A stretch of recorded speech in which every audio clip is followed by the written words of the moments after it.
Welcome on to this edition of Run with Coach Parry. I'm Brad, and we've got the coach, Lindsay Parry, with us once again. Lindsay, how's it? Nice to catch up again.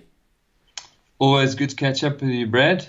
Lindsay, a great question today, and with us just a short while out from the next edition of the Comrades Marathon. It's got to do with illness, and it popped up in our forums, and it was a question from Lisa. She says, hi guys, right now I've disinfected my hands for a third time in the last 20 minutes, and I can confess I have temporary OCD. I'm so scared of getting sick at this point in time. At the end of every week, I count my blessings for not getting sick, but I wonder if it wouldn't be better to get sick now and just get it out the way. My toddler has the sniffles and I sneezed this morning, freaking out. Is it too late to get the flu shot? How else can I protect myself in the final few weeks running into Comrades? It's a great question, Lindsay. Unfortunately, you can't move your kids out of the house for the last few weeks, but I think a lot of people are struggling with this. Is it a case of just locking yourself in a room and not dealing with people over the next few weeks? Yeah, so look, I actually had an interesting chat not too long ago with an infectious disease specialist he's in the forums, and he's volunteered to write us up a really good article about exactly this.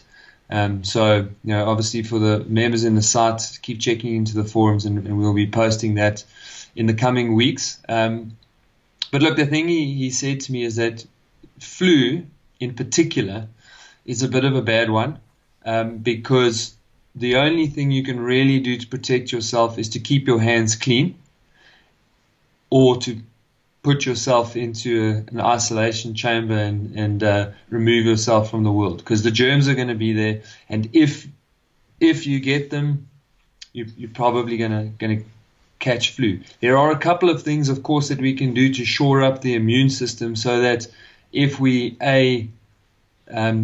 do get it, we can get it in a much milder form, although if we are exposed to it, your body can potentially fight it off before you get a full-blown infection.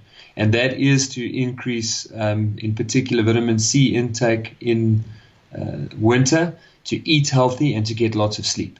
So if we're doing those two basics of eating healthy and getting loads of sleep, then our immune systems are going to be in about as good a place as we can expect them to be. Of course, immune and immune boosters, your vitamin B12 shots and all of those things, they potentially help and protect you, but mostly they're going to help and protect you if you really are lacking in something.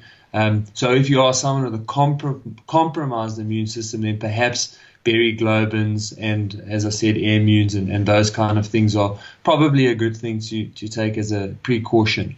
The good news, though, from that discussion is that most of the things that we are picking up now are much smaller and milder viral infections, and so you probably will recover from them much quicker than the full-blown flu.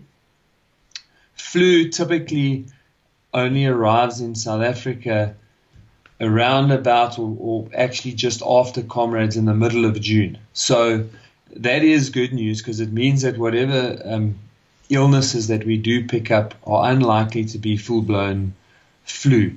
And for that reason, he also advised that, the flu shot, while it might be good as part of a general sort of immune boosting and preventing you getting flu later on in the season, you probably don't need it to protect yourself from flu for Comrades itself. So, look after yourself. Be a little bit antisocial. Very importantly, keep your hands clean. And, you probably won't get flu before Comrades anyway. Lindsay, how much of a role does sort of staying in wet clothing after a workout play in something like this? Is that a myth, or is that true, that you want to get out of the wet stuff as quickly as you can, particularly sort of like late afternoon if you're doing a time trial with your running club, for example? You don't want to sit around in your wet running gear having a couple of beers. So I think any time that you allow your body temperature to drop quickly and significantly, you will cause a stress on your body. And when you cause that stress, you will have a short-term compromised immune system. So therefore, at that point in time, if you do come into contact with a germ, or if there are germs in you, if you've got a very low-level chest infection, something like that, then yes, if you sit around and allow your body temperature to drop in your wet clothes, and you are increasing your risk of getting sick. So yes, that's actually a good point, Brad. Through this period in time, especially if you're an early morning trainer, finish your training session, get in a warm shower, get dressed warmly, then do your stretching, your breakfast, or whatever it is that you do after running, and then carry on with the rest of your day. Absolutely.